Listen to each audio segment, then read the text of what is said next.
मंडल धाम की, गिरिराज धरण की, श्याम सुंदर श्री यमुने महारानी की, सब संतन की, सब भक्तन की, सब विप्रन की, रजरानी की, रस रानी की, महारानी की, जय जय श्री राम। नमः पार्वती पतये हर हर महादेव।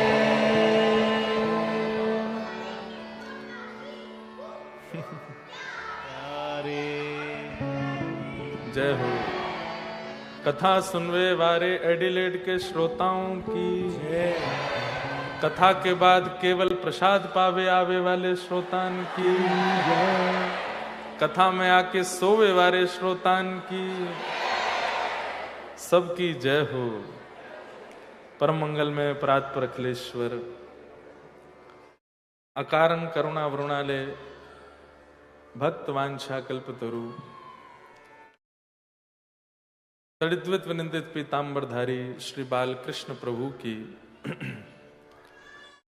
श्री राधा गिरधर लाल जी की परम कृपा से हम आप सब लोग भारत से 7 समुद्र दूर ऑस्ट्रेलिया के इस सुंदर से शहर एडिलेड में 2 दिवसीय हरि चर्चा श्रवण के लिए उपस्थित हुए, जिसका आज द्वितीय और विश्राम दिवस है। बड़े आनंद के साथ ये उत्सव प्रारंभ हुआ है, पूरे ऑस्ट्रेलिया में चल रहा है। कई सारे हमारे वैष्णव ठाकुर जी के ऐसे प्रेमी हैं जो सब जगह आ रहे हैं। मेलबर्न कथा हुई तो मेलबर्न से एडिलेड आए हैं, अब एडिलेड से कल गोल्ड कोस्ट भी जाएंगे, कल से गोल्ड कोस्ट और ब्रिस्बेन के बीच में लोगान में कल से 2 दिन का सत्र वहां है, और कई लोग सिडनी भी पहुंच रहे हैं। किसी ने लीव डाली है कि हमारी फ्रैक्चर हो गया है, किसी ने लीव डाली है कि डॉक्टर ने 10 दिन का बेड रेस्ट बताया है, और कोई लीव की चिंता ही नहीं कर रहा है। बोले पिछली बार हुआ था, एक बालक था वो सारी कथाओं में आया, अंतिम दिन आया, बोले महाराज जी एक बार हृदय से लगा लो। मैंने लगा लिया तो फिर बोला कि मैं फायर हो गया हूं, मुझे जॉब से निकाल दिया है, अब आप तो चले जाओगे, अब मैं क्या करूं। मैंने कहा कोई नहीं, तुमको जॉब लग जाएगी। आए थे वो, एक दिन मेलबर्न में भी मिले मुझे। मैंने कहा ठीक है, बोले हाँ उसके बाद और अच्छी जॉब मिली। मैंने कहा बहुत अच्छा लेकिन फिर क्या बोला, इस बार नहीं आऊंगा मैं बोले कि एक बार आप जॉब वॉब छुड़वा चुके हो मेरी। मैंने कहा कोई नहीं, बोले सिडनी आऊंगा। मैंने कहा आना भाई। तो ये देखो, ये सब आप सबका प्रेम है, कोई हमसे थोड़ी है। हम तो 10 साल से कथा कर रहे हैं, ये तो श्री जी के नाम से है, श्री जी के भाव से है, श्री जी के धाम से है, लाल जी की कथा से है, सत्संग से है, सनातन से है, और यही होना चाहिए। व्यक्ति विशेष से प्रेम मत कीजिए। अगर किसी को हमसे प्रेम है तो वो गलत कर रहा है। ठीक है, ब्रजवासी के नाते प्रेम है, ब्राह्मण के नाते प्रेम है, कथा वक्ता के नाते प्रेम है, अच्छा है, पर कथा से मतलब नहीं है, केवल व्यक्ति से ही मतलब है, तो ये गलत है। कई ऐसे लोग भी हैं। तो आप सबका ये प्रेम बहुत अच्छा लगा एडिलेड आकर के।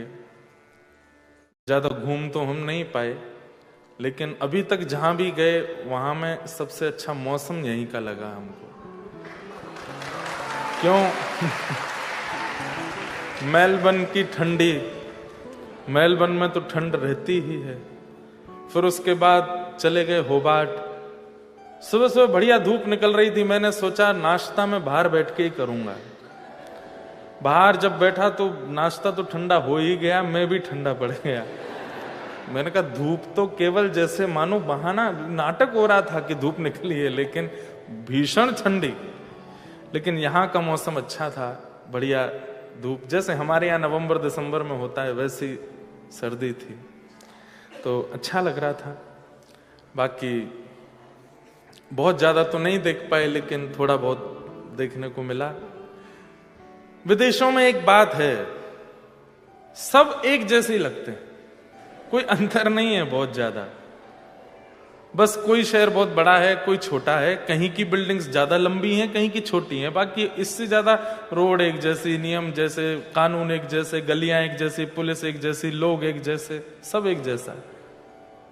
अद्भुत तो हमारा भारत है। हर शहर दूसरे शहर से अलग है।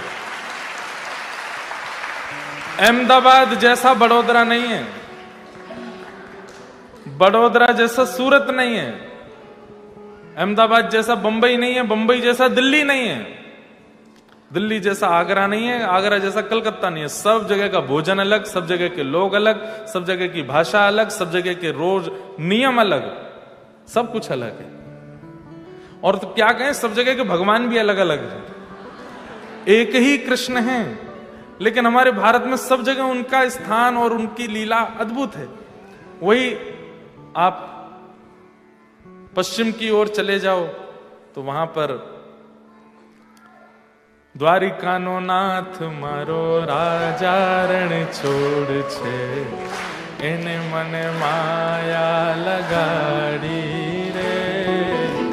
गुजराती छे तमे? कितने गुजराती छे?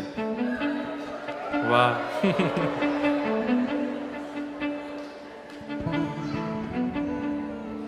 एने मने माया लगाड़ी मारा वाला, एने मने माया लगाड़ी मारा, एने मने माया लगाड़ी रे, एने मने माया लगाड़ी रे। हे गायो नो गोपाल मारो राजा रण छोड़ छे, एने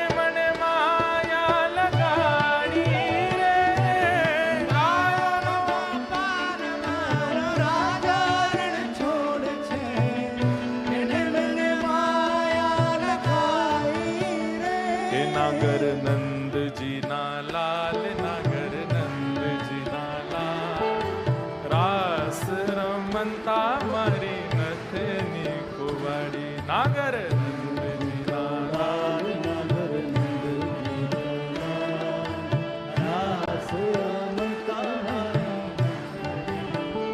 नहीं नहीं, खड़े मत हो, अभी बैठ जाओ, अभी तो कथा शुरू करनी है हमको, विराज जाओ बस। ठीक है, इतना ही बहुत है। हे ओधा जी रे मारा वाला ने बढ़ीने के जो जी, माने तो मनावी ले जो रे। हे ओधा जी रे मारा वाला ने बढ़ीने के जो। मुझे गुजरात, अब पहले ऐसा था कि कभी गुजरात अच्छा लगता था, कभी, अब मुझे सब अच्छे लगते। गुजरात के लोगों का कितना सौभाग्य, राजाधिराज है उनके पास, राजाधिराज। लेकिन एक बात कहूं, थोड़ा ध्यान से सुनो भैया सब लोग, हाँ शांति। गुजरात के जो ठाकुर जी हैं वो भले ही राजाधिराज हैं, एक एम्पायर है उनका, सोने की नगरी द्वारिका में बैठते हैं। अच्छा, ठाकुर जी मूल रूप से कभी राजा बने नहीं, राज्य गद्दी पर श्री कृष्ण कभी नहीं बैठे। द्वारिका के राजा उग्रसेन थे, मथुरा के राजा भी उग्रसेन थे, लेकिन सब ठाकुर जी को राजाधिराज बोलते थे। बाकी राजा ठाकुर जी नहीं बने, लेकिन ठाट तो राजा जैसे ही हैं। राजा भले ही हैं, ठाट भले ही हैं, लेकिन द्वारिका के श्री कृष्ण, गुजरात के श्री कृष्ण, विरह के श्री कृष्ण है। मैं एक बात कथा में कह करता हूं कि कोई व्यक्ति पीड़ा में है, कोई व्यक्ति दुख में है, कोई व्यक्ति कष्ट में है, और वो व्यक्ति यदि अपने कष्ट को बोल देता है, अपने कष्ट को बता देता है, या फिर अपने उस कष्ट में रो देता है, तो इसका मतलब वो अपने कष्ट को हल्का कर रहा है। लेकिन कोई व्यक्ति कष्ट में है, विरह में है, पीड़ा में, और फिर भी हंस रहा है, इसका मतलब कष्ट की पराकाष्ठा कोई नाप नहीं सकता, इतनी। वो द्वारिका के श्री कृष्ण। कहते हैं कि द्वारिका में श्री कृष्ण एक ही तरफ करवट लेकर के सोते हैं, जब 35-40 वर्ष हो गए विवाह को, तो रुक्मणी जी पूछती हैं कि मैंने आज तक आपको इधर करवट करते हुए नहीं देखा, आप एक ही करवट पे पूरी रात सोते हो। ठाकुर जी के नेत्र सजल हो गए। रुक्मणी जी बोले हाँ, क्योंकि उस दिशा में वृंदावन है, विपरीत दिशा में वृंदावन है।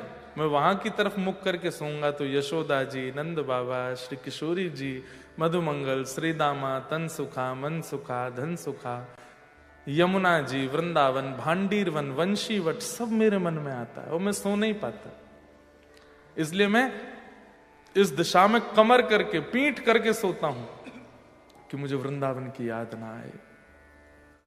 ठाकुर जी द्वारिका में चलते भी हैं तो उस दिशा में बहुत कम चलते हैं जिस दिशा में वृंदावन है। क्यों चलते हैं? तो फिर चलते ही रह जाते हैं, फिर महल से बाहर ही चले जाते हैं, फिर लेके आना पड़ता है ठाकुर जी को। इतना प्रेम, इतना विरह। तो हमारे भारत में सब जगह ठाकुर जी भी अलग हैं। द्वारिका में राजाधिराज, हमारे उत्तर भारत में गोपाल जी, छोटे से लाला हैं, नन्हे से गोविंद गोपाल, गैया चराते हैं, माखन खाते हैं, चोरी करते हैं। लेकिन वही ठाकुर जी पूर्व की ओर चले जाओ तो वहां जाकर के जगन्नाथ दोनों भुजाएं फैला करके, बड़े बड़े नेत्र हैं और पूरे विश्व के नाथ बन करके बैठे हैं। वही श्री कृष्ण दक्षिण में चले जाओ तो शंख चक्र गदा पद्म धारण करके वेंकटेश भगवान तिरुपति बालाजी के रूप में, और नीचे चले जाओ तो शेष नाग पर पौड़े हैं, लक्ष्मी जी चरण दबा रही हैं। ठाकुर जी भी अलग है, सब जगह सेवा भी अलग है, सब जगह प्रसाद भी अलग है। एक ही ठाकुर जी हैं लेकिन सब जगह विलास अलग अलग है। और बिल्कुल भारत के बीच में आ जाओ, हमारा घट मां विराजता श्रीनाथ जी, बिल्कुल बीच में है। उदयपुर के पास नाथ द्वार में श्रीनाथ जी विराज रहे हैं, भुजा उठा करके दूसरी भुजा कमर पर रख के ठाकुर जी खड़े हैं। महाराष्ट्र में चले जाओ तो दोनों भुजा अपनी कटी पर धारण करके ठाकुर जी पंढरीनाथ श्री विठ्ठल के रूप में धारण करके वहां विराज रहे हैं। वहां के ठाकुर जी का विलास अलग है। तो भारत अद्भुत है। आपका ऑस्ट्रेलिया भले 7 टाइम्स बड़ा है भारत से, पर एक जैसा ही है। चाहे मेलबर्न चले जाओ, सिडनी चले जाओ, गोल्ड कोस्ट चले जाओ, हाँ थोड़ा कहीं टेम्परेचर ज्यादा है, कहीं कम है, लोग एक जैसे, रोड एक जैसे, गलियां एक जैसी, घर एक जैसे, गाड़ियां एक जैसी, पुलिस एक जैसी, नियम एक जैसे, सब कुछ एक जैसा ही है, भोजन पानी भी एक जैसा। लेकिन हमारे भारत में कलकत्ता चले जाओ तो महाराज रसगुल्ले की सुगंध एयरपोर्ट से ही आने लगती है। गुजरात चले जाओ तो खांडवी, श्रीखंड और क्या बोलते हैं फाफड़ा, कई बार तो फेफड़ा बोल गया था मैं, फाफड़ा, जलेबी, खमन।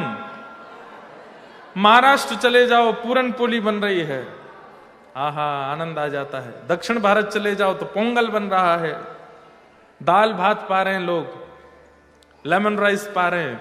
उत्तर भारत में आ जाओ तो बढ़िया हाथ की रोटी बन रही है, दाल बाटी बन रही है, चूरमा, सब कुछ अलग है। कितने वेरिएशन है भारत में, सब कुछ अच्छा है। जहां डाल डाल पर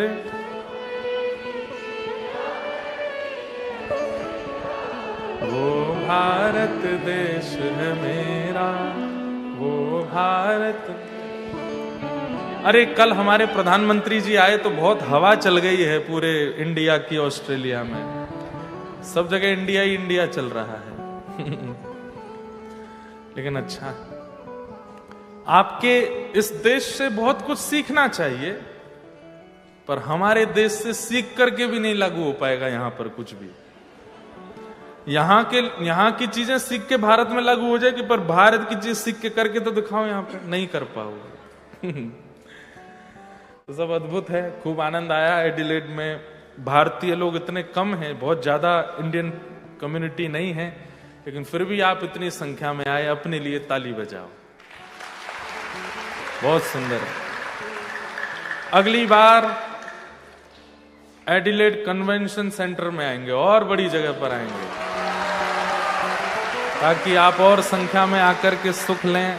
और हमने अगली बार ऐसा सोचा है कि ये 2 दिन 3 दिन नहीं करेंगे, हम मेलबर्न, सिडनी, एडिलेड और भी कहीं अगर मन होगा तो पूरी 7-7 दिन की कथा करेंगे। और आप सब लोगों को नियमित रूप से आना पड़ेगा कथा में, क्योंकि 7 दिन कथा होगी तो वही है, मंडे टू संडे पूरा आना पड़ेगा।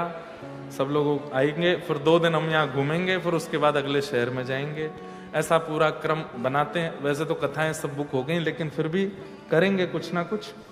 तो बाकी भारत जाके मेरा मन बदल जाता है। मैं पिछली बार मेलबर्न वालों को भी बोल के आया था, लेकिन इस बार नहीं हुआ। अगली बार का जरूर प्रयास करेंगे, क्योंकि ऑस्ट्रेलिया के अलावा अन्य देशों में भी भक्ति पथ की शाखाएं प्रारंभ हो गई हैं। इस बार नॉर्थ अमेरिका में भी शुरू हो गया है। तो 10 और 11 और 12 2 दिन टोरंटो में भक्ति पथ सत्र है। फिर उसके बाद यूएस वीजा का वेट हो रहा है, वो आ गया तो फिर वहां भी 2-3 दिन का क्रम है।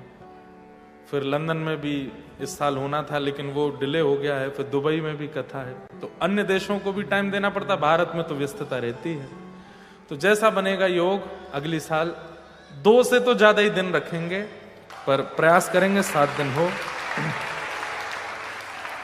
कुछ मेरे पास प्रश्न आए हैं, आप सब लोगों के योग्य हैं। कुछ प्रश्न ऐसे थे जो सार्वजनिक बताने, मतलब सबके नहीं हो सकते, इसलिए मैंने उनको थोड़ा अलग किया है। जिनके अलग हो गए वो बुरा नहीं मानिएगा।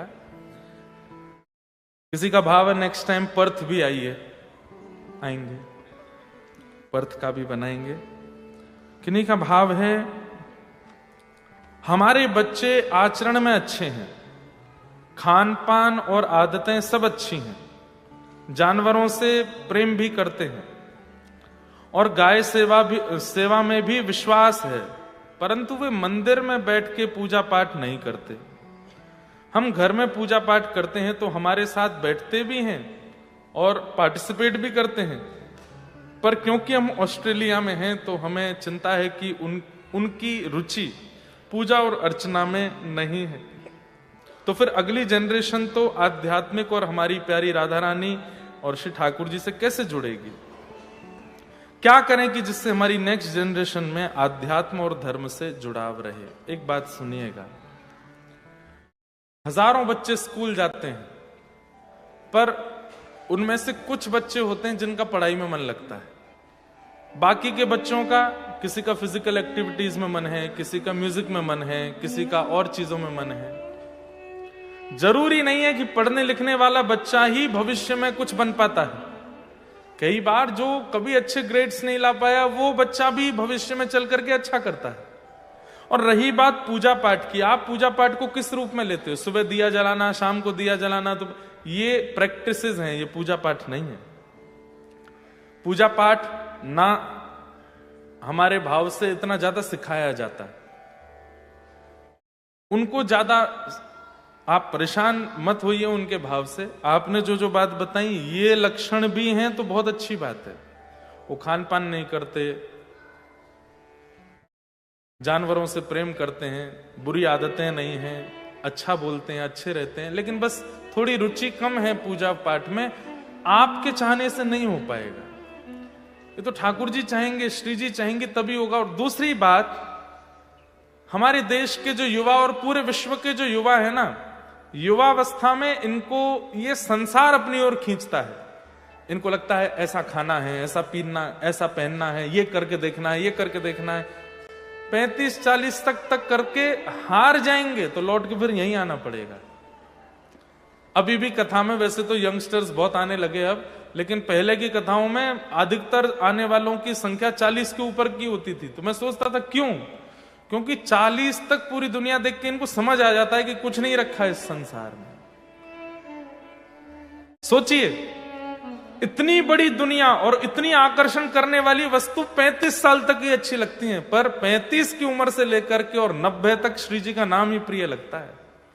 बस ये युवा अगर समझ जाएं, हमारी तरह 14 वर्ष की अवस्था में हमको चेतना आ गई थी कि यही करना है, अपने पिताजी की गादी संभालनी है, भगवत प्रेम भगवत भाव में रहना है।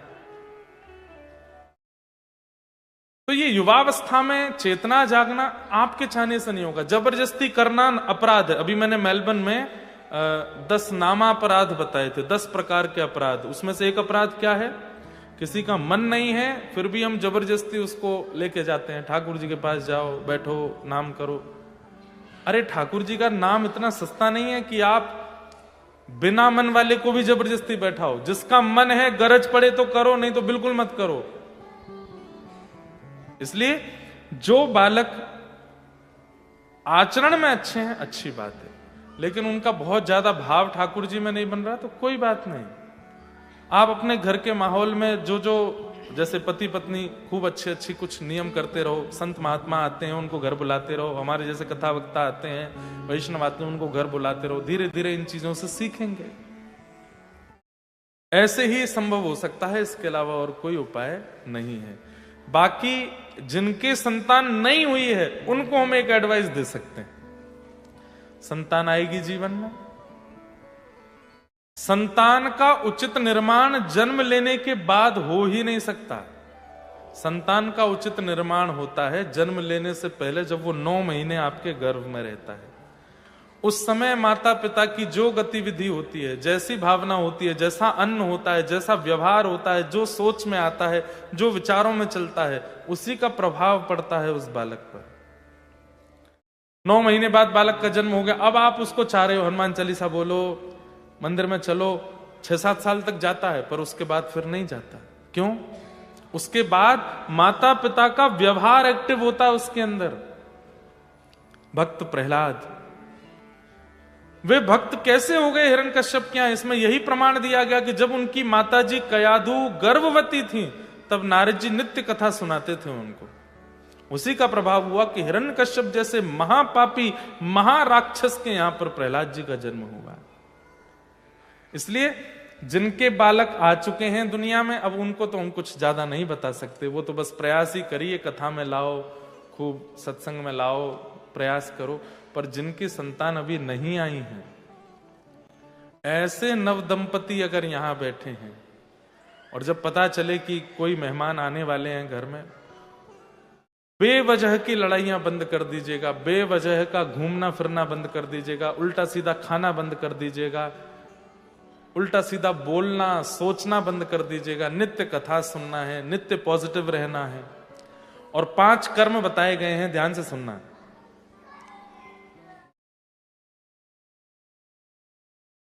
श्रीमद् भागवत के महात्म्य में 5 कर्म है, मैं बताता हूं देख के। तो जो बिल्कुल अभी नव विवाहित हैं और संतान का आगमन होने वाला है, उनको 5 कर्म करने चाहिए, विशेष रूप से माताओं को। अब कई बार माताएं बोलती हैं सब चीज हमको ही क्यों करनी है, पुरुषों को क्यों कुछ नहीं करना? भाई जब आप घर से जाते हो ना, तो घर में जो जिम्मेवार व्यक्ति होता उसी को सब बता के जाते हो, यहाँ पे चाबी रखी है, वहां पे गैस रखी है, उसको बंद कर देना। गैर जिम्मेवार को कुछ नहीं बोल के जाते, बल्कि उसको ले और जाते, तू तो मेरे संगी चल, पीछे से रहेगा तो बर्बाद और करेगा। तो इस संसार रूपी घर की, ठाकुर जी का घर संसार, इसकी सबसे बड़ी जिम्मेवार जो है वो माताएं बहनें हैं। इसलिए सारे नियम धर्म सब माताओं को सिखाए जाते हैं। बोले तुम करोगी तो ही ये संसार बचेगा। गोवी ही विप्रैश्च वेदैश्च सती भी सत्यवादी भी अलुब्धा दानशीलश्च सप्तैते धार्यते मही। 7 लोग पृथ्वी को संभालते हैं। कौन? गोवी ही, गैया, पहला गौ। विप्रैश्च, ब्राह्मण।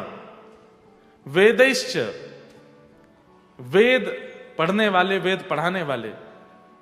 सती भी, यानी कि पतिव्रता नारी। सत्यवादी भी, सत्य बोलने वाला। अलुब्धा, लोभ रहित व्यक्ति। दानशील, दान करने वाला। ये 7 ही हैं जो पृथ्वी को संभालते हैं। इसलिए माताओं को समझाया जाता है सत्यम शौचम दया दानम एक भुक्तुम तु भोजनम वर्षावधि स्त्रिया कार्यम तेन पुत्रोति निर्मल। जैसे ही पता चले कि गर्भ में बालक है तो ये 5 कर्म करने। सबसे पहला सत्यम, सत्य बोलिए जब तक उस बालक का जन्म ना हो जाए। मजाक में भी झूठ मत बोलिए, सत्य ही बोलिए। हां, परिस्थिति कहीं ऐसी आ जाए कि पति जो है सत्य बोलने पर पति का सब बर्बादी होना है, ऐसे में सत्य नहीं बोलना। बाकी ज्यादा से ज्यादा सत्य बोलो, सत्यम ब्रूयात। दूसरा शौचम, पवित्रता रखिएगा, अच्छे वस्त्र पहनिए, आसपास भी पवित्र वातावरण रखिए, नेगेटिव बातें करने वाले, उल्टी सीधी गॉसिप्स करने वालों से दूर रहिएगा, भगवत चर्चा भगवान नाम चलता रहे ऐसे स्थान पर बैठिएगा। ऑस्ट्रेलिया को अच्छा भविष्य देना है, भारत को अच्छा भविष्य देना है तो ध्यान से सुनिएगा इन बातों को। सत्यम, सत्य बोलिए। शौचम, पवित्रता। सत्यम शौचम। तीसरा दया, मन में क्रोध मत आने दीजिएगा, सब पर दया करो। अरे भयंकर शत्रु भी यदि सामने आ जाए तो उस पर भी दया कर दीजिएगा, सब पर दया। सत्यम शौचम दया।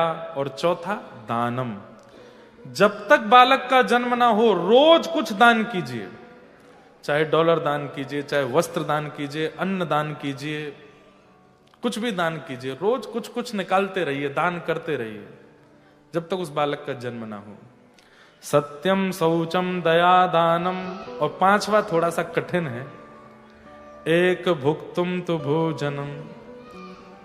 केवल एक समय भोजन करो, बाकी समय फलाहार करो। आप कहोगे महाराज जी व्यासपीठ पर बैठ के बोलना तो आसान है, पर जो मां अपने गर्भ में बालक रखती है उससे पूछिए ना कितनी क्रेविंग्स होती हैं, कितनी इच्छा। मेरी भी बड़ी 3 बहनें ना, तो मुझे अनुभव है, क्योंकि कईयों के बालक तो हमने पाले ही हैं। लेकिन भोजन एक ही समय करे, बाकी के समय पौष्टिक आहार लेवे। ठाकुर जी का प्रसाद, भोजन भी प्रसाद ही पाना है। हाँ, ये तो नियम बना लीजिए, 9 महीने कुछ और खाना ही नहीं, जो भगवत प्रसाद है वही पाना है। जो ठाकुर जी को भोग लगेगा वही पाएंगे और कुछ नहीं पाएंगे। कहते हैं वर्षावधि स्त्रिया कार्यम तेन पुत्रोति निर्मल।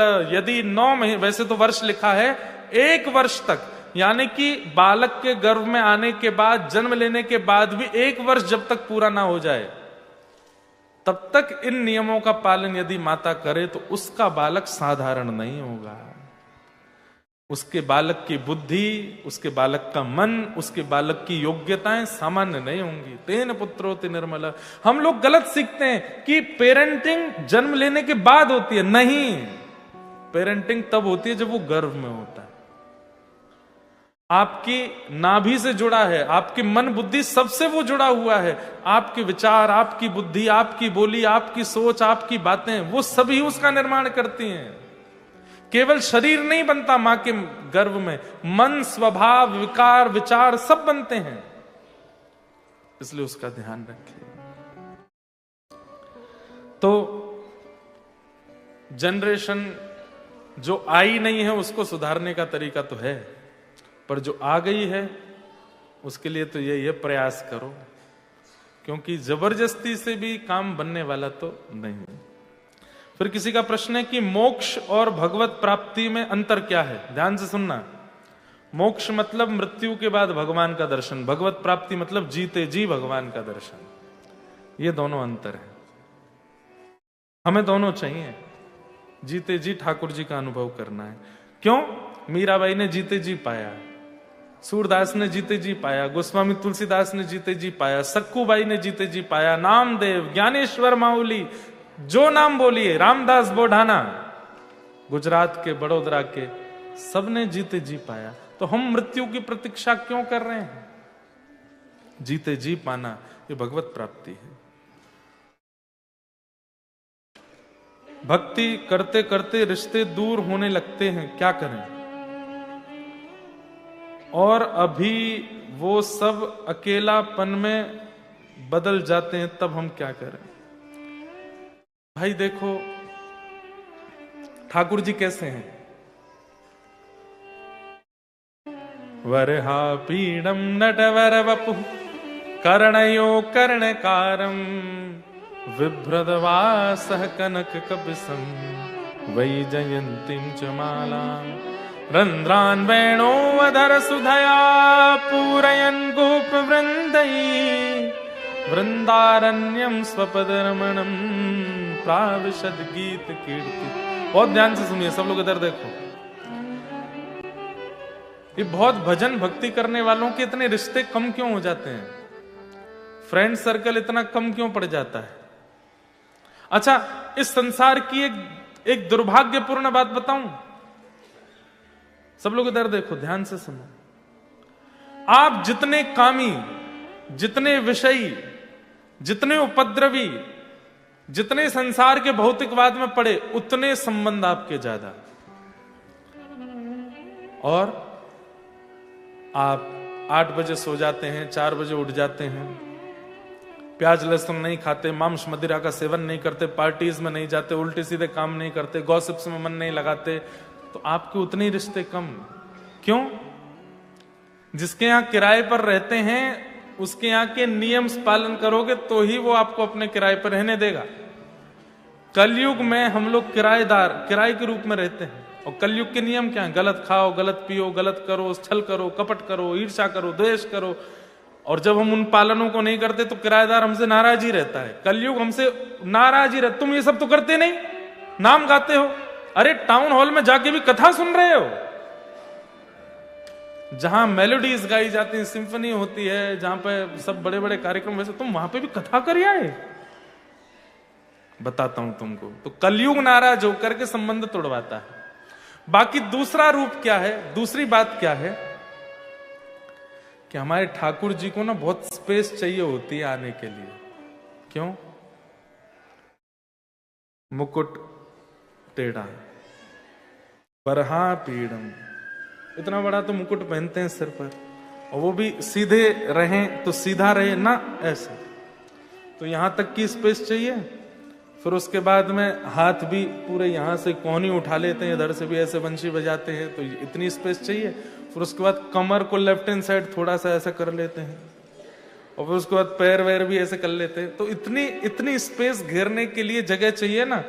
मन में हमारे बहुत सारे लोग बैठे हैं, तो ठाकुर जी कहते सबको निकालो, तभी तो मैं भीतर आऊंगा। मुझे आने के लिए स्थान चाहिए, मुझे आने के लिए अवकाश चाहिए। इसलिए ठाकुर जी जब मन में आने लगते हैं, तो जैसे अब आपके यहां तो बहुत स्पेशियस है पूरी ऑस्ट्रेलिया ही, यहां तो जरूरत ही नहीं होती। कभी दिल्ली मेट्रो में बैठ के देखो, कभी मुंबई की लोकल में बैठ के देखो, इधर से कोहनी मार, इधर से ये कर, पिथर हटा, ये कर। बहुत दिन हो गए, अभी कितने 10 दिन हो गए हमको ऑस्ट्रेलिया में, थोड़ी भीड़ भाड़ ऐसे चढ़ नहीं रही हमारे ऊपर। इंडिया में आता है आनंद, भैया थोड़ा जगह दे दो यार, थोड़ा सा खड़े हो, इतनी भीड़ हो गई है वृंदावन में।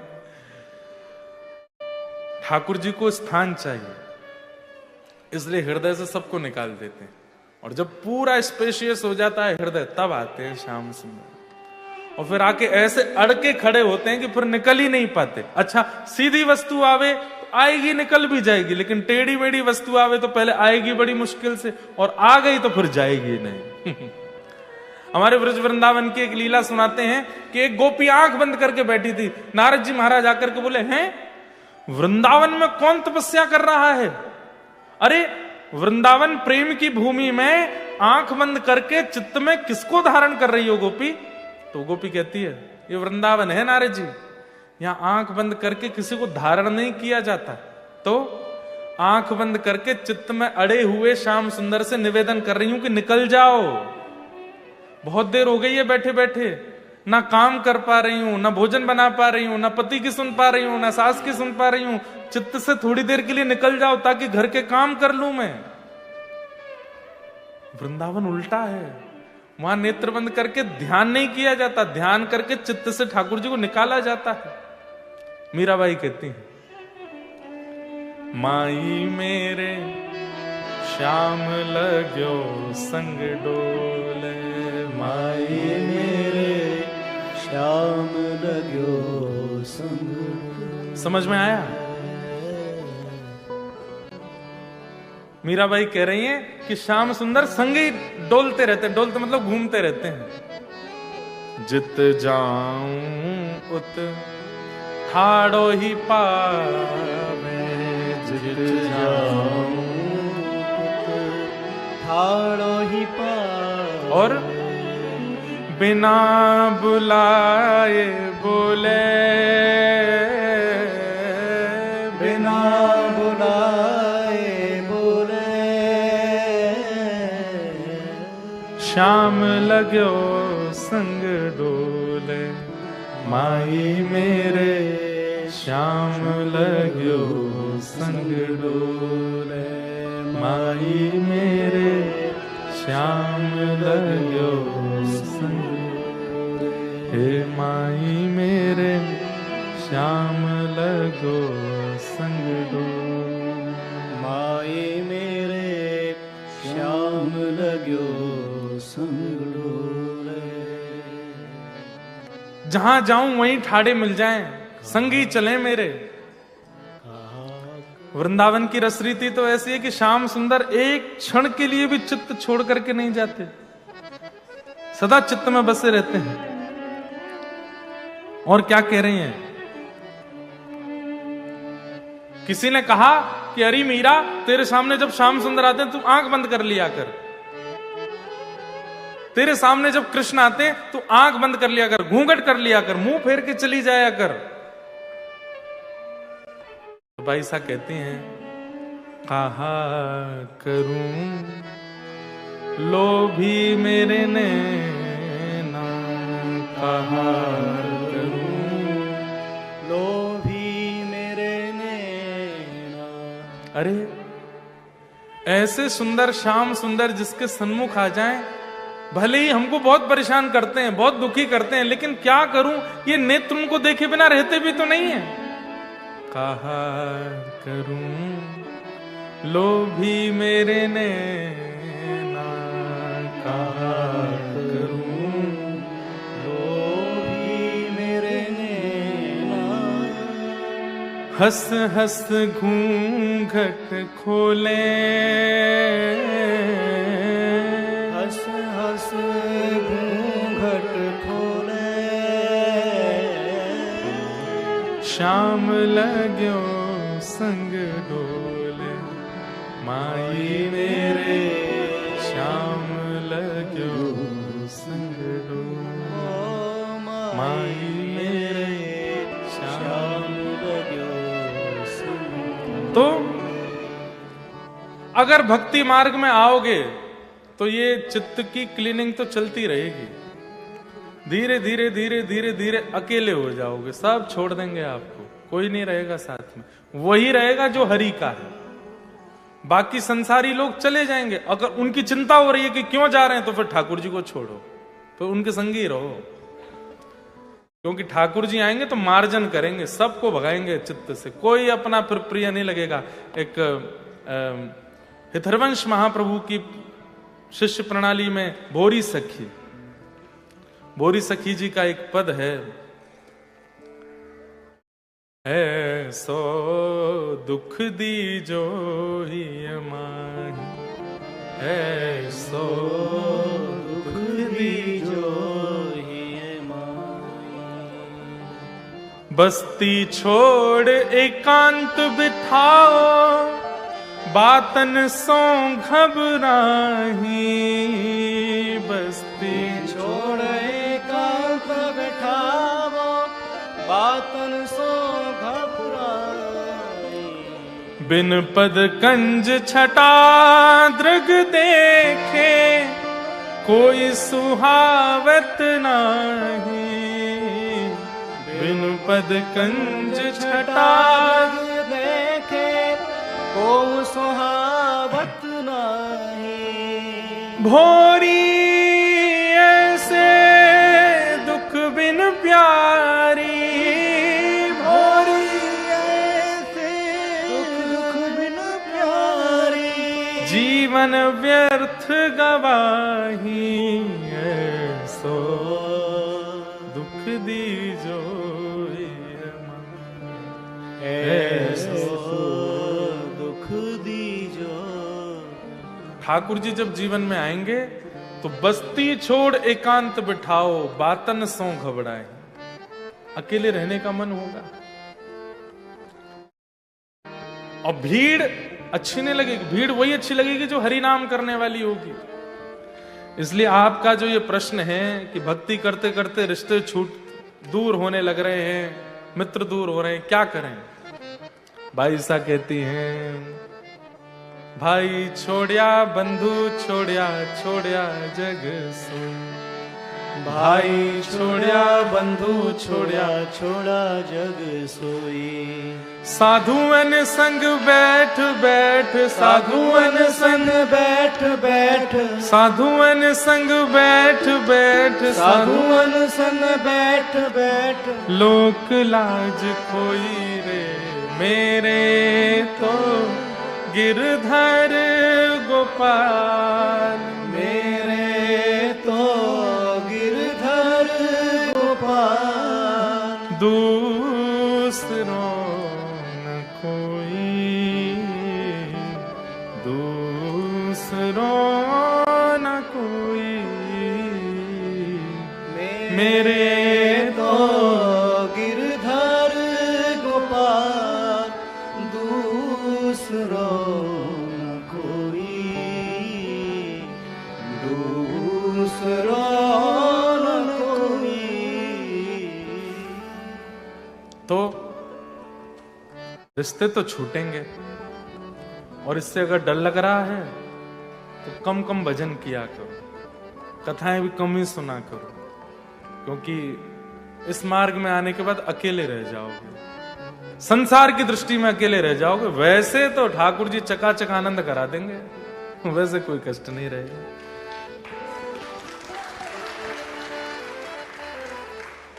अगर प्याज लहसुन खाते हैं और बाकी सब नियम पालन करते हैं तो क्या फिर भी हम ठाकुर जी को प्रिय नहीं लगेंगे? ऐसा नहीं है, लेकिन गीता में भगवान एक बात कहते हैं, भुंगते त्वघम पापात ये पचंत्यात्म कारणम। जो बिना मेरा भोग लगाए केवल अपनी जीव को स्वाद देने के लिए भोजन बना के खाते हैं और मेरा भोग नहीं लगाते, वो कहीं ना कहीं अपने पाप को जन्म देते हैं। कौन से पाप? जो पाप गंगा स्नान करने से, तीर्थ यात्रा करने से नष्ट हो चुके हैं, प्रायश्चित करने से खत्म हो गए हैं, वो पुनर्जागृत हो जाते हैं बिना ठाकुर जी को भोग लगाए पाने से। और ठाकुर जी को प्याज लहसुन का भोग लगता नहीं है, क्या करें फिर? कोई बहुत बड़ा पाप नहीं है, अपराध नहीं है, लेकिन प्रयास करो, कम, धीरे धीरे कम करो। क्योंकि तामसिकता है, ये जो टेम्पर हाई होना, बहुत जल्दी गुस्सा आ जाना, ईगो पर लग जाना, ये सब बहुत होता है। ये तामसिक भोजन करने वालों की स्थिति होती है। व्यक्ति जब तामसी भोजन छोड़ देता ना, धीरे धीरे कामनेस उसके अंदर आने लग जाती है, शांति, सहनशीलता। हम कथा करते हैं, हजारों लोग प्रेम करने वाले हैं, लेकिन सैकड़ों लोग गालियां भी देते हैं, सैकड़ों लोग अपमान भी करते हैं, उल्टे सीधे विरोध भी करते हैं, लेकिन मन पर ज्यादा फर्क नहीं पड़ता। और इन सब का कारण कहीं ना कहीं तामसिकता का त्याग। अच्छा, आप कभी सोचते नहीं कि महाराज जी जीन्स क्यों नहीं पहनते हमारी तरह?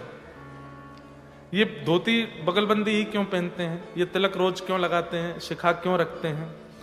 ये सब सात्विकता है। जब सात्विक व्यक्ति रहने लगता है ना, धीरे धीरे धीरे धीरे धीरे धीरे उसके मन पर, उसकी बुद्धि पर उसका असर होता है। और कैसे असर होता है? सहनशील बनने लग जाता है, पेशेंस लेवल उसका थोड़ा ठीक होने लगता है, दूसरों में दोष देखना कम हो जाता है, फालतू की अपवाद, फालतू की बकवाद, इन सब में रुचि कम हो जाती है। हंसना, खेलना, मगन रहना, आनंद में रहना, ये सब उसका प्रारंभ हो जाता है। इसलिए सात्विक रहो। अब बुरा नहीं मानना, ऑस्ट्रेलिया के जो लोग हैं इतनी सी बात पे गुस्सा हो सकते हैं, इतनी सी बात पे गुस्सा हो जाते हैं। फ्लाइट में आप बैठे हो, बगल में कोई ऑस्ट्रेलियन बैठा है, आप जरा सी कोहनी लगा दो तो गुस्सा हो जाएंगे। एक बार पता नहीं कहां कि, हाँ यहीं की बात थी, शायद पहली बार जब मैं आया था 2 साल पहले, तो मैं कनाडा से आया था यहाँ पर, बहुत लंबी फ्लाइट थी। कुछ सामान निकाल रहा था ऊपर से, तो पीछे वाला पैर ऐसे करके बैठा था, उससे पैर लग गया मेरा। ऐसे घूर के देखा, मैंने कहा सॉरी भैया। दूसरी बार मैं फिर उठा फिर से पैर लग गया। अब की बार तो खड़ा ही हो गया। मैंने कि आई एम वेरी सॉरी, मेरे को थोड़ा पता नहीं लगा। अब वो पैर भी तो ऐसे चौड़ा के बैठा था, गलती उसी की थी, पर हम लोगों का स्वभाव नहीं है ना लड़ने का कि उसको बोलूं कि पैर अंदर कर ले। तीसरी बार में वॉशरूम से आया, फिर से पैर लग गया तो उसने एयर होस्टेस को बुला करके खूब जो है लड़ाई झगड़ा सा करने लगा। मैंने कान वान पकड़े, मैंने भैया माफ कर दे, बैठ जा भाई, 2 घंटे की फ्लाइट रह गई है। अगर मेरे अंदर सात्विकता नहीं होती, तामसिकता होती, तो मैं भी उल्टा लड़ जाता, पैर पकड़ के एक आध घूंसा घल देता, कुछ ना कुछ चली जाते दोनों में। क्यों? तामसिक व्यक्ति जो होता है ना, उसका स्वभाव कैसा होता है, देख लूंगा तुझने किया कैसे, तुझे बताता हूं। और वैष्णव कैसा होता है, भैया तुम जीते हम हारे, तुम ठीक है सुना लो, 2-4 और कह लो हमको। अब इस पर भी लोग कई बार बोलते हैं, महाराज जी आप क्या सिखा रहे हैं दुनिया को, सहना सिखा रहे हैं, आप ये कैसे सिखा सकते हैं कि भाई कोई कुछ भी कर जाए तुम सह लो। अरे ठीक है, कोई बहुत बड़ा अपराध करे, कोई बहुत ही बड़ा अपमान कर दे, आपकी डिग्निटी पर बात आ जाए, बहुत ज्यादा कुछ, तो बोलो भी। छोटी मोटी बातों पर लड़ने के लिए मना कर रहे हैं तो ये तो अच्छी बात है, हिंसा कम होनी चाहिए संसार में। तो तामसिक वस्तुओं का जब आप सेवन करते हो तो आपका टेम्पर हाई होता है, पेशेंस लेवल घट जाता है, बुद्धि विवेक से काम करना बंद कर देती है, इसलिए उसको खाने के लिए मना किया गया है। बाकी धीरे धीरे प्रयास करो, कम करो। हाँ, हफ्ते में नियम बना लो, केवल उन्हीं दिनों पर खा लो, फिर धीरे धीरे उन दिनों में भी छोड़ दो। बढ़िया। अरे बिना प्याज लहसुन का कोई बढ़िया प्रसाद बनाए तो क्या। हम कल रात्रि प्रसाद पाने गए थे जिनके यहाँ, कहाँ है वो बहन जी, ये बैठी, इन्होंने पिज्जा भी बनाया था, इन्होंने नाचोस भी बनाए थे, इन्होंने और भी बहुत सारी चीजें बनाई, पर सब बिना प्याज लहसुन का। जो वो था, क्या बोलते हैं उसको, सॉसेस वगैरह भी सब बिल्कुल वैसे, कितना बढ़िया बना था। तो ऐसी वस्तुएं सेवन करो धीरे धीरे। बाकी आप लोग जहां रहते हैं वहां पर बच पाना तो बहुत मुश्किल है, लेकिन फिर भी प्रयास करो। एक बात और बोलूं, ठाकुर जी को भोग मत लगाया करो, पिज्जा का, पास्ता का, इन सब का भोग नहीं लगना चाहिए। कई लोग मेरी बात से नाखुश भी होंगे, लेकिन आप जानते हैं भारत में जितने भी मंदिर हैं, आज भी उन मंदिरों में हजारों साल पुरानी प्रसाद की पद्धति क्यों चल रही है। जगन्नाथ मंदिर में अगर आप जाएंगे तो आज भी हजारों साल पुराना दाल भात ही बनता है, आज भी महाप्रसाद ही पाते हैं, आज भी ठाकुर जी कटहल की सब्जी होती है, दाल में आती, आदि आदि सब सामग्री बिल्कुल सेम है, कोई परिवर्तन नहीं है उनमें। क्यों? क्योंकि वे सब प्रसाद सिद्ध हो गए हैं और ठाकुर जी वही पाते हैं जो भारत की उपजाऊ वस्तु है। कई मंदिरों में तो विदेशी फल भी नहीं आते, कई जगह टमाटर नहीं जाता, कई जगह मसूर की दाल नहीं जाती, कई जगह और भी चीजें नहीं जाती, जो विदेश की वस्तु है ठाकुर जी को भोग नहीं लगती। अब मैदा, इसका भी भोग ठाकुर जी, हमने कभी नहीं सुना यशोदा मैया ने कोई मैदा की वस्तु बना खिलाई ठाकुर जी को। ठाकुर जी क्या पाते हैं, बढ़िया दाल भात पाते हैं, बढ़िया रोटी पाते हैं, रोटला पाते हैं, बाजरे का पाते हैं, ज्वार का पाते हैं, गेहूं का पाते हैं, उसी में वेरिएशन कर दो। पर वेस्टर्न कल्चर की जो आधुनिक वस्तु है, ठीक है आप कभी कभी ठाकुर जी को दूर से दिखा के खा लो, पर भोग मत लगाओ।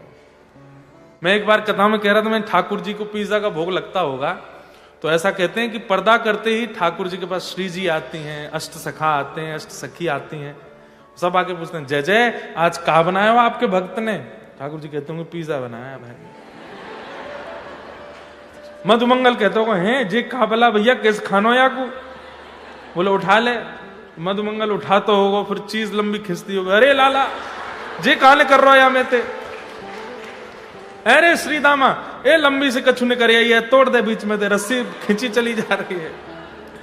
फिर ठाकुर जी खाते भी होंगे, फिर लंबी मोहते खिंचती होगी, अरे जन कहा बला है भैया, या तो बढ़िया तो रोटी सा गई है, अपना लगाओ प्रेम से पाओ। तो ऐसा लगता है, तो ठाकुर जी को वही वस्तु दो जो ठाकुर जी को प्रिय लगती है।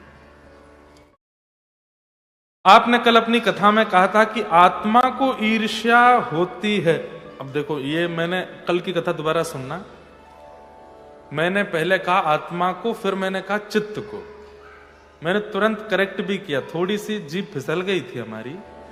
आपने आज पूछ तक लिया कि आत्मा तो सच्चिदानंद है, आप कैसे कह सकते हो कि उसको ईर्ष्या होती है? नैनम छिंदंती शस्त्राणी नैनम दहति पावका।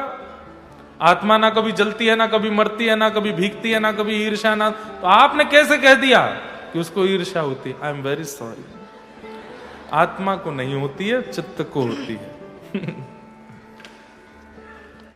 अगर हमारा पार्टनर भक्ति के अपोज में हो, दीक्षा के अपोज में हो, बिल्कुल सपोर्टिव ना हो, तो उन्हें कन्विंस कैसे करें?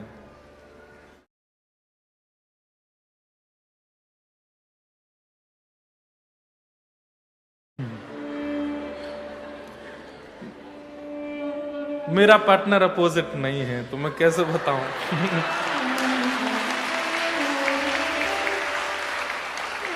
ऑलरेडी कन्विंस्ड है, तो अब क्या बताएं? अब कभी कभी तो कथा में वो बातें बोलती है ना जो अनुभव किया हो, अब जो अनुभव में ही नहीं है वो कैसे बताऊं? लेकिन हां, एक की कथा हमको याद है। कौन? श्री तुकाराम जी महाराज। महाराष्ट्र के एक संत हुए श्री तुकाराम जी। उनकी पत्नी जो थी वो बिल्कुल अनुकूल नहीं थी, तो वो कई बार रोकती थी और भी चीजें थी, पर तुकाराम जी क्या करते थे, उसके सामने शांत ही रहते थे। पूरे दिन एकांत में भजन करते थे। पत्नी करे ऐसा प्रयास करते, लेकिन नहीं करते तो उसको जबरदस्ती नहीं बोलते थे, ठीक है नहीं करते नहीं करो, पर वो जब जब समय मिलता तो बैठ करके भजन कर लेते थे। जैसी पत्नी सामने आती थी तो छोड़ देते थे, भाई उसको अच्छा नहीं लगता। ऐसे संत श्री तुकाराम जी महाराज पंढरीनाथ भगवान के परम प्रिय भक्त हुए। तो अपोजिट व्यक्ति यदि आपके जीवन में है, तो उसके लिए यही एक उपाय है कि आप थोड़ा उनके अनुकूल बन के रहो। बहुत ज्यादा प्रयास मत करो कि भाई ये कराओ ही, दीक्षा दिलाओ ही। नहीं करवा रहे हैं तो मनी मन सब काम कर लो। देखो, इसका एक उदाहरण बताऊं। जैसे कई बार परिवारों में बालक कहीं विवाह करना चाहता है, लेकिन माता पिता सब अगेंस्ट हैं, तो बालक क्या करता है, माता को भी नहीं बताता, पिता को भी नहीं बताता, मनी मन उसको सबको बोलता है नहीं करूंगा, बात नहीं होगी मेरी, लेकिन फिर भी वो बात भी कर लेता है, प्रेम भी निभा लेता है, सब काम कर लेता है। हम सब जगह इतने ज्यादा अच्छे हैं, पर ये भक्ति में हम कहां फिसल जाते हैं। एक माता जी हैं वृंदावन में, उनके पतिदेव को 17 साल तक नहीं पता था कि वो भजन करते हैं। भक्तमाल में कथा आती है, अंतर्निष्ठ राजा, उनकी पत्नी को अधेड़ उम्र तक नहीं पता चला कि उनका पति भजन करता है, गुप्त रूप से करते थे। आज यहां कितने सारे विवाहित लोग बैठे हैं, किसी के 15 वर्ष हो गए, 25 वर्ष हो गए, 50 वर्ष हो गए, आप जानते हो अपने पति को पूरा, आप जानते हो अपनी पत्नी को पूरा ना। कई बातें ऐसी होंगी जो आज तक आपको भी नहीं पता, गोपनीय है। ऐसे ही भक्ति को गोपनीय कर लो। आप कब भजन कर लेते हैं, कब नाम कर लेते हैं, कब ध्यान कर लेते हैं, ये बताने की वस्तु नहीं। अंतर्निष्ठ हो जाइए, अपने मनी मन करने लग जाइए, उसको मत बताइए। ऐसे भजन किया जा सकता है। कन्विंस करने के लिए तो अब क्या करें, उसके लिए तो कोई उपाय अभी सूझ नहीं रहा हमको। हाँ, एक कथा और याद आई, सुना देता हूं।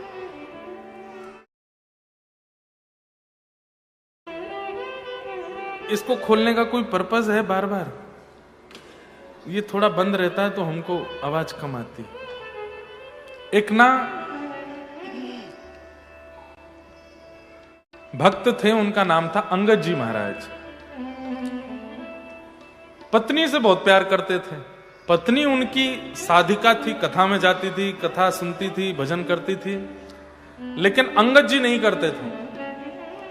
और अंगद जी ने अपनी पत्नी से कहा, मैं तुमको भजन में नहीं रोकूंगा और तुम मुझको भजन करने के लिए कभी बोलना नहीं। उनकी पत्नी ने कहा ठीक है। 10, 15, 20 वर्ष निकल गए विवाह को। पत्नी अपने कथा में जाती थी, गुरुजनों के पास भी जाती, सत्संग भी करती, लेकिन अंगद जी महाराज ने नियम बना रखा था, शाम होते ही घर आ जाना, कहीं भी जाओ सत्संग आदि करो, मैं तुमको रोकूंगा नहीं, लेकिन मुझसे कभी कहना नहीं कि चलो। एक बार की बात, एकादशी का दिन था। अंगद जी की पत्नी अपने गुरुजी और सब संतों से बोली कि आप लोग सब हमारे घर आ जाओ। जो सामने बैठे ना कैमरा के आसपास, वो थोड़े से कमर मत लगाना, वो नहीं तो गिर गिरा जाएगा, वो इसलिए वो नहीं, इट्स ओके। मेरे को बोला गया पीछे से, इसलिए मैंने बोला। मुझे कोई फर्क नहीं। क्या बता रहा था मैं? हाँ, तो अंगद जी की पत्नी एकादशी के दिन अपने गुरु और सब जो कथा आदि करते थे सबको बोल के आई कि आज मेरे घर सत्संग कीजिए। सब कथावाचक आदि सब श्रोताजन सब पहुंच गए अंगद जी की पत्नी के पास, और वहीं घर में ही कीर्तन हो रहा था, वहीं कथा हो रही थी, सब नाच रहे थे, गा रहे, उत्सव मना रहे थे, ढोल नगाड़े मजीरा सब बज रहे थे। अंगद जी शाम को, एक राजा के मंत्री थे, तो लौट करके जब घर आए, और घर में उन्होंने देखा कि इतना ऊधम मच रहा है, यहां पे सब ये कथा कर रहे हैं, ये सब क्या हो रहा है। आकर के उन्होंने तो चिल्लाना शुरू किया, हल्ला करना प्रारंभ कर दिया, बुरा भला बोलना प्रारंभ, मेरा घर है धर्मशाला बना दिया इसको, निकलो सब लोग यहां से, और अभद्र बोल के सबको भगा दिया। उनकी पत्नी बोली, आप मुझे कुछ भी कह दीजिए, लेकिन आपने मेरे आचार्यों को, गुरुओं को, कथा वक्ता और सब श्रोताओं को सबको भगा दिया। अरे तो देवी मुझसे पूछना चाहिए था करने से पहले, मेरे घर में ये सब नहीं चलेगा, तुम बाहर जाके कथा सुनो, मेरे घर में कोई सत्संग आदि नहीं होगा। तो पत्नी ने कहा ठीक है, मेरे गुरु और आचार्यों की अवहेलना करने वाले मेरे पति भी हैं, तो मैं उनका मुख नहीं देखूंगी। मैं जीवन भर आपके पास रहूंगी, मैं जीवन भर आपकी सेवा करूंगी पत्नी के नाते, लेकिन आपका मुख नहीं देखूंगी, ये मेरा नियम है। और उसी दिन उनकी पत्नी ने घूंघट कर लिया। अब अंगद जी बोलते हैं, बात करते हैं, घर में आते हैं, पत्नी घूंघट में ही रहती है, नहीं दिखाती मुख। 1 साल 2 साल निकल गए, अंगद जी का अब मन नहीं लगता। अंगद जी बोले क्या करें, घर जाने की इच्छा भी नहीं होती, पत्नी बात ही नहीं करती है, मौन हो गई है, शांत हो गई है, बस रोटी बना के दे देती है, वस्त्र दे देती है, जो मेरी जरूरतें हैं उनको पूरी कर देती है, बाकी ना मुझसे बात करना, मुझको देखना, कुछ भी नहीं। एक दिन अंगद जी ऐसे दुखी दुखी जा रहे थे, तो देखे एक जगह कथा हो रही थी, तो अंगद जी बोले इस कथा ने ही मेरा घर सब बर्बाद किया, सुनूं तो सही एक बार बैठ के, है क्या यहां पे। अंगद जी जाकर के जैसे बैठे कथा में, थोड़ी देर सुनते सुनते सुनते, इतना 1-1.5 वर्ष बाद, 2 वर्ष बाद पहली बार उनको बड़ी शांति लगी, बहुत सुख मिला। और थोड़ी देर में ही सब खड़े हो गए और अपने अपने घर को जाने लगे। तो अंगद जी बोले आप सब कहां जा रहे हो? बोले कथा विश्राम हो गई, सब अपने घर जा रहे। अब कब होगी? बोले अब तो ये विश्राम हो गई, अब तो 7 दिन की थी, आज 7वां दिन पूरा हो गया। तो अंगद जी इतने व्याकुल हो गए, अब मैं कथा कहां सुनूंगा? बोले इन महाराज जी की कथा दूसरे गांव में 10 दिन बाद है। तो अंगद जी को 10 दिन काटने भारी पड़ गए, 10 दिन बाद उस गांव में पहुंच गए, वहां भी पूरी कथा सुनी। अब तो अंगद जी की ऐसी स्थिति हो गई, प्रेम से कथा सुनते हैं। 1-1.5 वर्ष ऐसे ही निकला, पत्नी घर में बात नहीं करती। 1-1.5 वर्ष बाद उन महाराज जी की कथा फिर से उनके गांव में हुई। तो गांव में जब कथा हुई, 1-1.5 वर्ष में रसिक तो बनी गए थे। कथा में जैसे कीर्तन हुआ तो सब नृत्य कर रहे थे, भावावेश में अंगद जी भी नृत्य कर रहे थे। अंगद जी को नहीं पता कि उनकी पत्नी भी वहां बैठी है, उनकी पत्नी को नहीं पता कि अंगद जी भी बैठे। तो सब नृत्य कर रहे थे, तो सब लोग देख रहे थे कौन कैसा नाच रहा है। पत्नी ने देखा ये व्यक्ति बड़े भाव में नृत्य कर रहा है, कौन है? और जैसे ही ध्यान से देखा, मेरे पतिदेव, ये अंगद जी। और इतने भाव में नृत्य, नेत्रों से अश्रु गिर रहे हैं। जब इस अवस्था में देखा तो समझ गए ये बदल चुके हैं। लौट करके जब वो घर आए तो आज पत्नी ने घूंघट नहीं किया। तो अंगद जी महाराज आते बोले, देवी मैं घर आ गया हूं, मुंह ढक लो अपना। तो पत्नी बोली, अब नहीं छुपाना मुंह, आप जब हरि विमुख थे तो मुंह छुपाया था, अब आप हरि सन्मुख हो गए तो अब क्यों छुपाऊं? देख लीजिए मेरा मुखारबिंद, 2 साल से नहीं देखा आपने। अंगद जी ने देखा, देख के क्या बोले, देवी पता नहीं अब पहले जैसे देखने की इच्छा भी नहीं हो रही है। ठाकुर जी की जब से कथा चित्त में आई है, अब तो बस उन्हीं को देखने की इच्छा है। इतनी प्रसन्न हो गई उनकी पत्नी, और अंगद जी और उनकी पत्नी ने खूब फिर आगे और भी चरित्र है। महाप्रभु जगन्नाथ जी से ये मिले, इन्होंने मणि ठाकुर जी को उपहार में दी। तो बस ऐसे ही तरीका है, ठाकुर जी से प्रार्थना करो कि जो हमारे हैं वो कैसे भी आपके हो जाएं। किन्हीं का प्रश्न है कि मुझे एंजाइटी, घबराहट बहुत होती है, डर जाती हूं बहुत, प्लीज हेल्प मी, मुझे उपाय बताइए। आप अगर हो सके तो गजेंद्र मोक्ष का पाठ किया करो। जिनका भी ये भाव है, YouTube पर गजेंद्र मोक्ष चलाइए और उसका PDF अपने हाथ में लीजिए, साथ साथ में उसका पाठ किया कीजिए। और दूसरा है नारायण कवच। गजेंद्र मोक्ष और नारायण कवच, इन दोनों का पाठ करना प्रारंभ कर दीजिए। घबराहट, डर, एंजाइटी, डिप्रेशन, ये सबसे उभरने में बहुत सहायक होगा।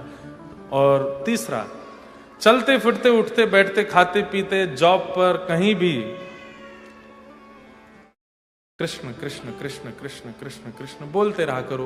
और जब भी एंजाइटी लगे तो श्री कृष्ण गोविंद हरे मुरारे, हे नाथ नारायण वासुदेव, श्री कृष्ण गोविंद हरे मुरारे, एक कोई नाम, एक कोई मंत्र, उसको आश्रय ले लीजिए। गजेंद्र मोक्ष रात्रि में, नारायण कवच सुबह में, इसका पाठ सुन करके साथ में पढ़िए, याद करिए। जिस दिन याद हो जाएगा उस दिन के बाद हमको मिलना, एंजाइटी नहीं होगी, डर नहीं लगेगा, घबराहट नहीं होगी। ये दोनों ही श्रीमद् भागवत में है और इंटरनेट पर उपलब्ध है, वहां से आप ले सकते हैं।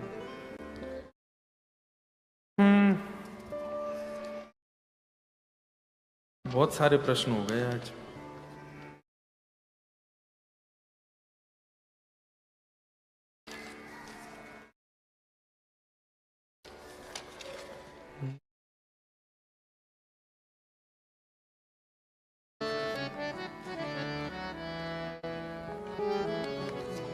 सबको प्रणाम, जय श्री कृष्ण। अब हम लोग कल के प्रसंग पर चल दें। भगवान 4 प्रकार के अपने भक्तों के विषय में बता रहे हैं। इस प्रसंग में प्रवेश करें उससे पूर्व थोड़ा हरिनाम लोग YouTube पर सुन लेना, हाँ, और एक बार जरूर सुन लेना। 4 प्रकार के ठाकुर जी के भक्त होते हैं, जिसमें ठाकुर जी को 2 प्रकार के नहीं प्रिय हैं और 2 प्रकार के प्रिय हैं। कौन कौन से प्रिय नहीं है? तामसिक और राजस। तामसिक भक्त किसको कहते हैं, थोड़ा सूक्ष्म में बता दूं। जो कथा भी सुनते हैं, मंदिर भी जाते हैं, नियम भी करते हैं, लेकिन सारे उल्टे सीधे काम भी करते हैं। सब खाते पीते भी हैं, उल्टा सीधा सब करते भी हैं। कोई नियम में कहीं भी उनको ये नहीं लगता कि ये पाप है, ये मुझे नहीं करना चाहिए, ये अनुचित है। ऐसी विचारधारा जिनकी नहीं होती, जो सब कार्य करने में भी योग्य होते हैं। तामसिक हिंसा करते हैं, पाखंड करते हैं, ईर्ष्या करते हैं। इस प्रकार के लोगों को तामसिक भक्त कहते हैं। ठाकुर जी कहते हैं मुझे प्रिय नहीं, जैसे रावण। दूसरा है राजस, जो भगवान से केवल मांगने के लिए जाता है। ठाकुर जी को ATM मशीन समझ रखा है। यहां पर नारियल चढ़ा दो, पैसे चढ़ा दो, ठाकुर जी से डील कर लो। आप मेरा ये काम करा दो, सोने का छत्र चढ़वा दूंगा। आप मेरा ये काम करा दो, पोशाक लगवा दूंगा। आप मेरा ये काम करा दो, 56 भोग करा दूंगा। आप मेरा ये काम करा दो, दूध की धारा से परिक्रमा कर दूंगा। मतलब ठाकुर जी उसके लिए कोई बहुत ग्रीडी है क्या कि भाई ये करो मेरे लिए तो मैं तुम्हारा काम करूं, ऐसा नहीं। इस प्रकार के लोग कौन हैं? राजस, जो केवल ऐश्वर्य, यश, कीर्ति, इन सब के लिए ठाकुर जी का भजन करते हैं। फिर आता है सात्विक, जो हर क्रिया के पीछे ये विश्वास करता है कि मेरी सामर्थ्य नहीं थी, ठाकुर जी ने कराया, मेरी योग्यता नहीं थी, ठाकुर जी ने कराया, मैं तो केवल प्रयास कर रहा हूं, मैं तो योग्य ही नहीं हूं, ठाकुर जी करा रहे हैं। इस प्रकार की भावना रखने वाला सात्विक। अब ठाकुर जी कह रहे हैं, मैया अब मैं आपको चौथे भक्त के बारे में बता रहा हूं जो मुझे बहुत प्रिय है। और ये चौथा भक्त कौन है? लक्षणम भक्ति योगस्य निर्गुणस्य हृदाहतम अहैतुक्य व्यवहिता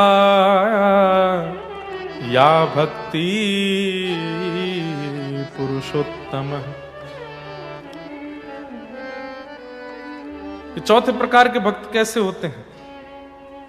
मैया इनमें भक्ति के सारे लक्षण होते हैं। भक्ति के लक्षण कौन कौन से होते हैं? वाग्गद्गदा द्रवते यस्य चित्तम रुदत्य भिक्षणम हसति क्वचिच्च विलज्ज उद्गायत नृत्यते च मद्भक्ति युक्तो भुवनम पुनातु। वाग्गद्गदा, मेरी कथा सुनते सुनते जिसकी वाणी गदगद हो जाए, मेरी बातें करते करते जिसका कंठ भरावे। द्रवते यस्य चित्तम, मेरी याद में जिसका चित्त द्रवित रहता है। वाग गदगदा द्रवते यस्य चित्तम रुदत्य भिक्षणम, कभी भी रोने लग जाता है मुझे याद करके। हसती क्वचिच्च, कभी प्रसन्न हो जाता है मेरे वैष्णव भक्तों को देख के। विलज्ज उद्गायत नृत्यते च, मेरे कीर्तन में लज्जा रहित होकर के नृत्य करता है, कीर्तन करता है। मद्भक्ति युक्तो भुवनम पुनातु। मैया ये मेरे चौथे प्रकार के भक्त हैं जिन्हें मैं निर्गुण भक्त कहता हूं। और ये निर्गुण भक्त कैसे होते हैं?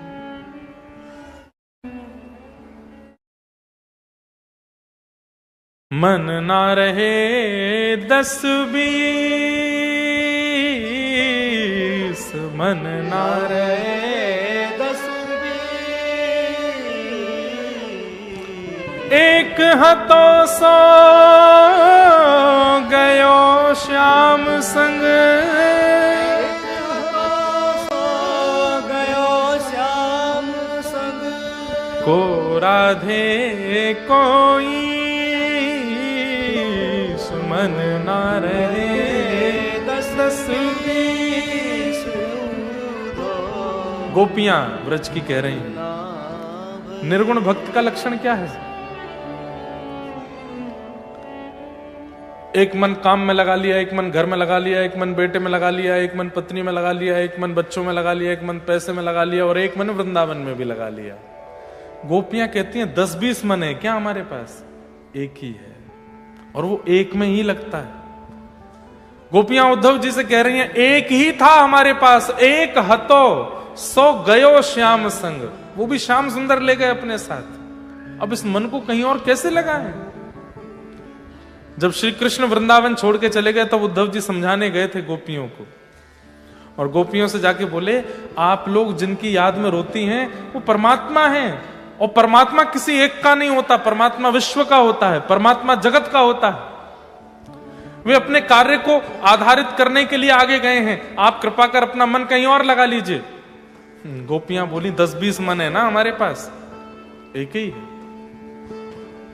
और वो भी श्याम सुंदर ले गए अपने साथ, अब कैसे कहीं और लगा मैं?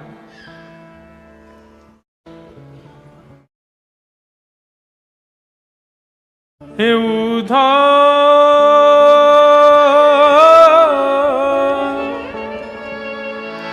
मत आइयो समझाने,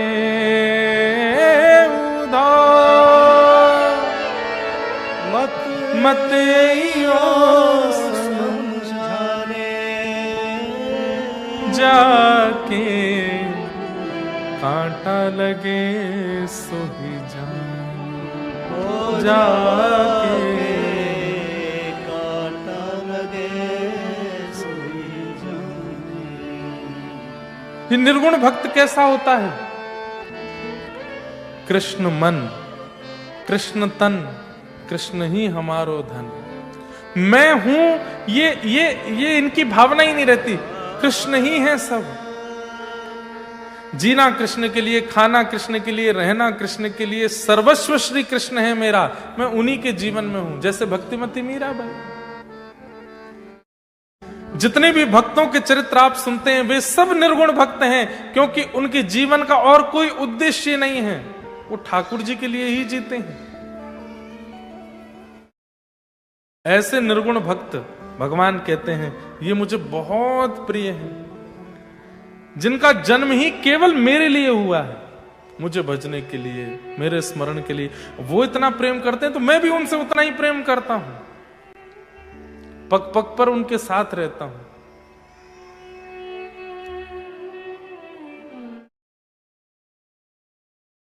निर्गुण भक्त, इसके अंदर नाम ही है निर्गुण, इसके अंदर कोई गुण ही नहीं है, केवल एक ही गुण है, क्या? कृष्ण गुण।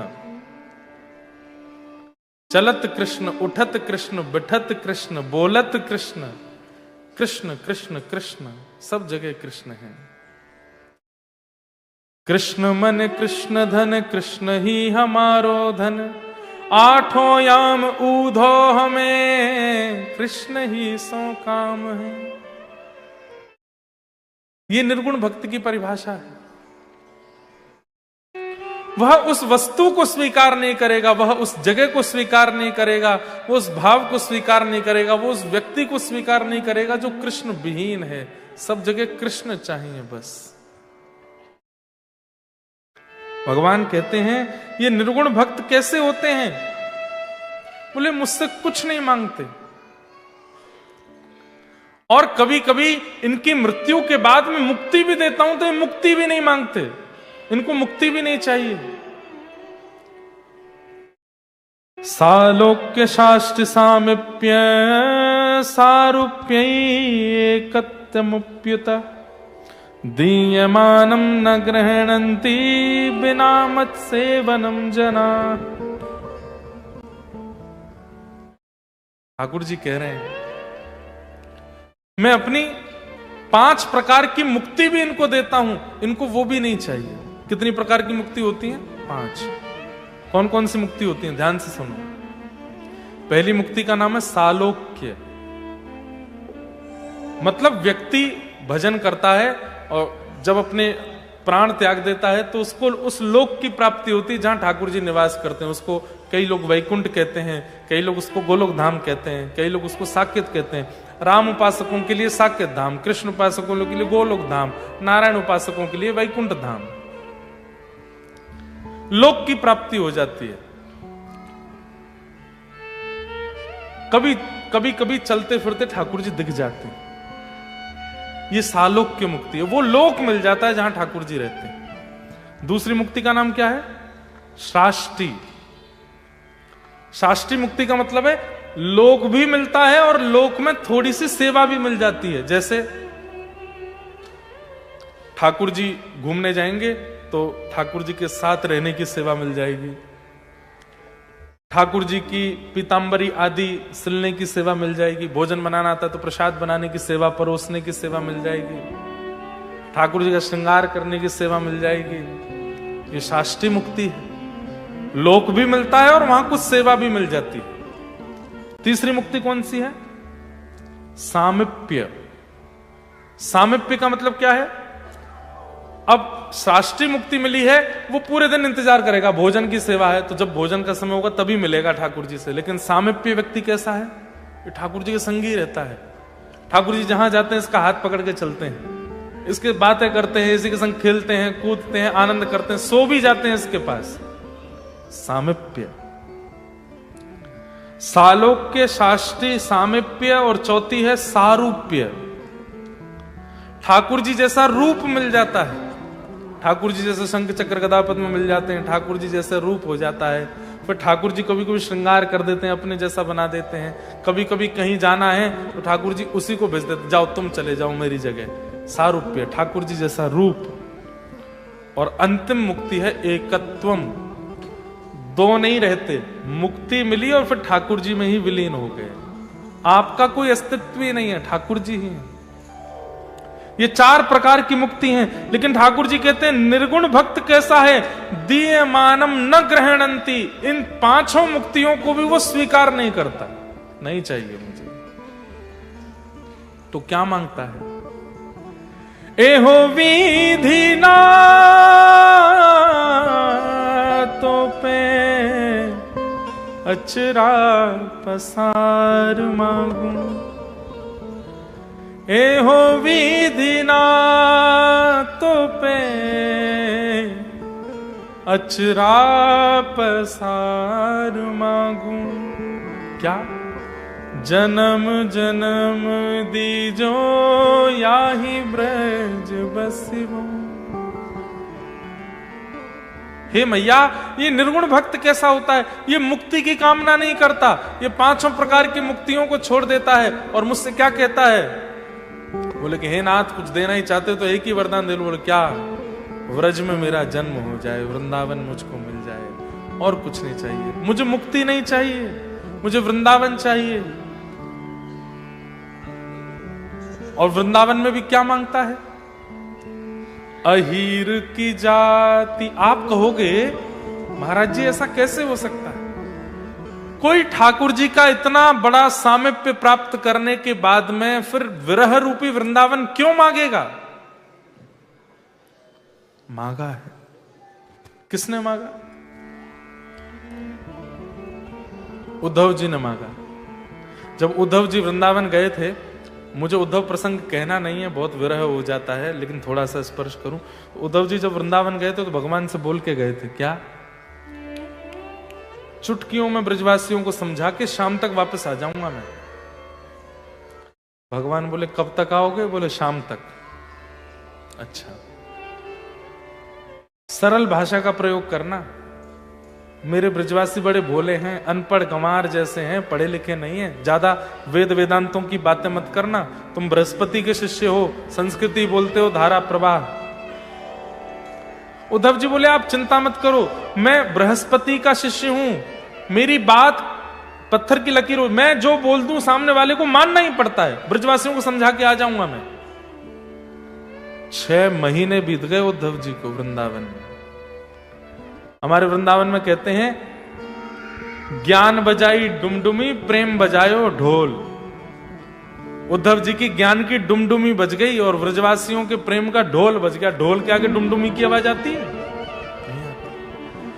6 महीने हो गए उद्धव जी को, लंबी चौड़ी दाढ़ी हो गई है, बाल सब जटा बन गए हैं, तन की सुध बुध नहीं है उद्धव जी को। और उस स्थिति में उद्धव जी 6 महीने बाद अपनी झोली पसार करके विधाता से कहते हैं, भागवत जी में श्लोक है,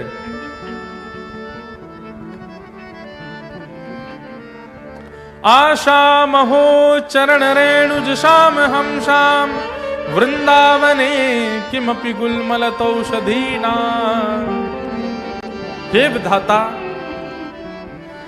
मैं इन ब्रजवासी और गोपियों के चरण रज को माथे से तो लगाना चाहता हूं, लेकिन मैं योग्य नहीं हूं, कृपा करके एक वरदान मुझको दे दीजिए। बोले क्या?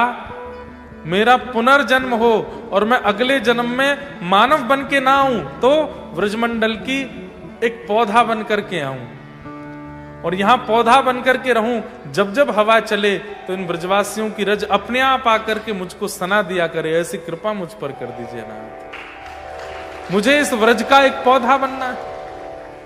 उद्धव कौन है? भगवान का परम सखा है, दैत्य सखा, और वो कह रहा है कि मुझे व्रज की एक वृंदावन का एक पौधा बना दो। इसका मतलब क्या है? मिलन से ज्यादा, संयोग से ज्यादा सुख विरह देता है। आज कथा मिल गई है आपको तो आज आप प्रसन्न हो, लेकिन जब कल से कथा नहीं होगी कई लोग रोएंगे, कई लोग भावुक होंगे, कई लोग व्याकुल होंगे। वो व्याकुल, वो भावुकता, वो विरह, वही चित्त का मार्जन करती है, चित्त को पवित्र करता है। उद्धव जी महाराज कहते हैं, मुझे व्रजमंडल का एक पौधा बना दो। हम भी हर वर्ष अपने ठाकुर जी की उत्सव में एक पद गाते हैं, बधाई में दीजो श्री ब्रज धाम। बधाई में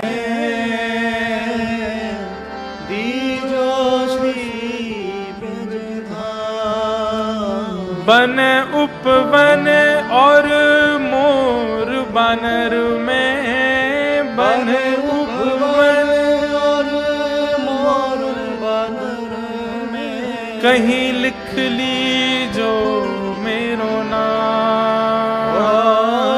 कहीं लिख ली जो मेरो नाम। बधाई में दीजो श्री ब्रज धाम। बधाई में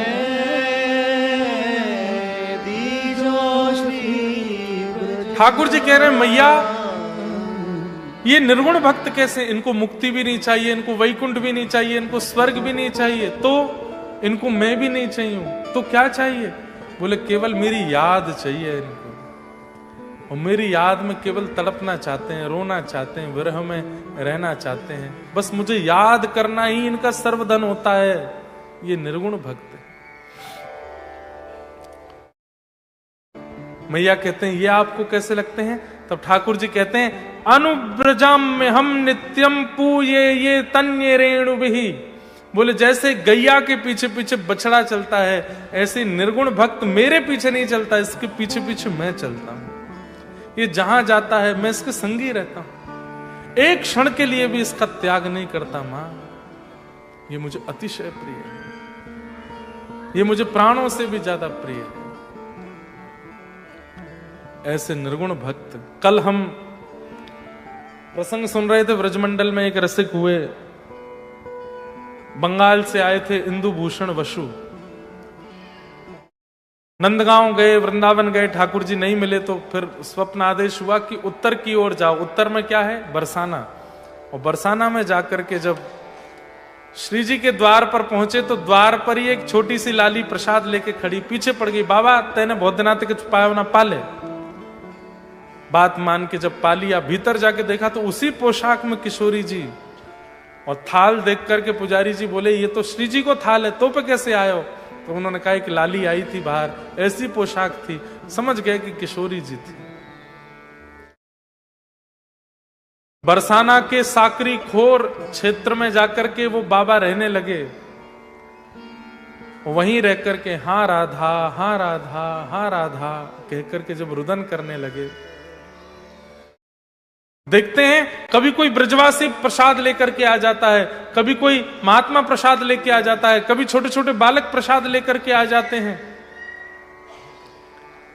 रोज प्रसादी जब आने लगी तो एक दिन एक महात्मा को पकड़ करके बोले ये प्रसाद कौन भेजता है?